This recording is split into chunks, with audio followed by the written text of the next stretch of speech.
Olá!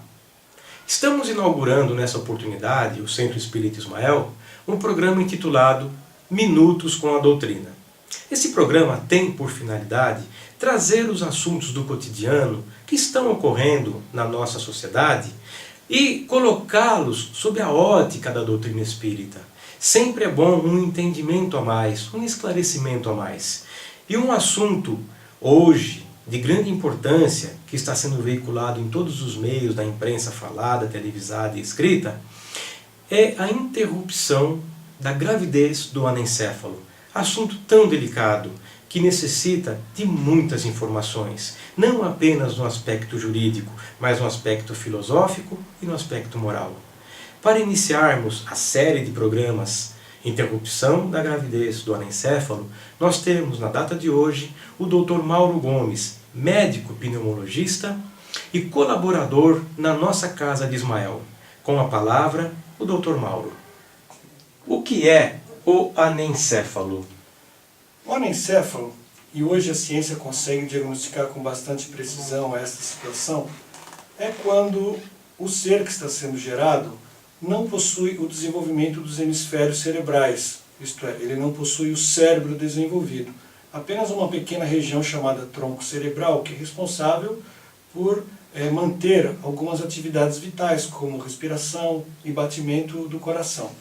O anencéfalo ele não possui também a calota craniana totalmente formada, quer dizer, os ossos da cabeça, o crânio, ele não é totalmente desenvolvido.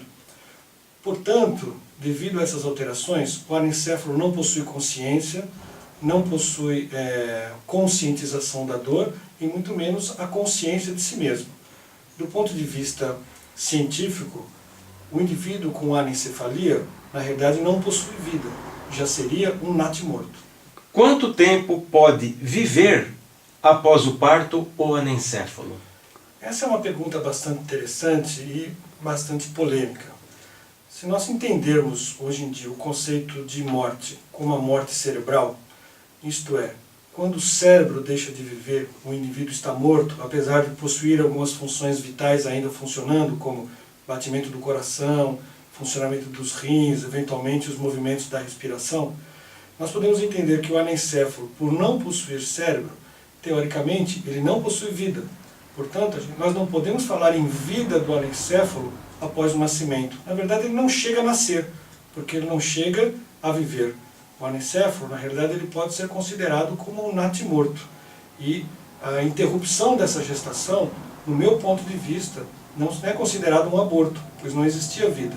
Foi apenas a retirada de um ser que estava morto dentro do interior do organismo da mulher. Eu entendo que é muito difícil para o leigo conseguir compreender que um ser que ainda possui algum movimento de respiração ou algum batimento cardíaco não esteja mais vivo. É uma situação que nós vivemos diariamente em hospitais, que é exatamente essa situação da morte cerebral. É exatamente esse conceito de morte cerebral que se permite a retirada de órgãos ainda funcionando para a preservação de vida de outras pessoas, que se permite o transplante de rins, o transplante de pulmão, o transplante de coração e de vários outros órgãos. Foi graças ao surgimento desse conceito e da constatação que, uma vez morto o cérebro, a pessoa está morta. Dr. Mauro, como conhecedor de nuances da doutrina espírita, como nós sabemos que o senhor possui, qual o enfoque que a doutrina espírita nos dá a respeito dessa situação, excluindo-se o aborto, a questão do anencéfalo especificamente? É uma questão bastante interessante e mostra que Kardec, há mais de 150 anos, possui ideias avançadas a respeito de uma série de conceitos que são debatidos hoje. O Espiritismo, tocando na questão do aborto, ele é até mais rigoroso que a própria lei brasileira. A lei brasileira permite o aborto em situações de risco de vida da mãe ou de estupro. Kardec considera que seria transgredir a lei natural a interrupção da gestação em qualquer situação, excetuando a situação de risco de vida da mãe. Na questão do natimorto, Kardec é bem claro quando coloca em algumas questões que existem corpos que são desenvolvidos exclusivamente pela biologia e que não há a designação de algum espírito encarnante para aquele corpo. Portanto, ele coloca em alguma das questões a possibilidade do natimorto que ele vem exclusivamente pela biologia, como uma situação de provação para os próprios pais, se isso seria possível. Então, Kardec adianta já essa questão do natimorto.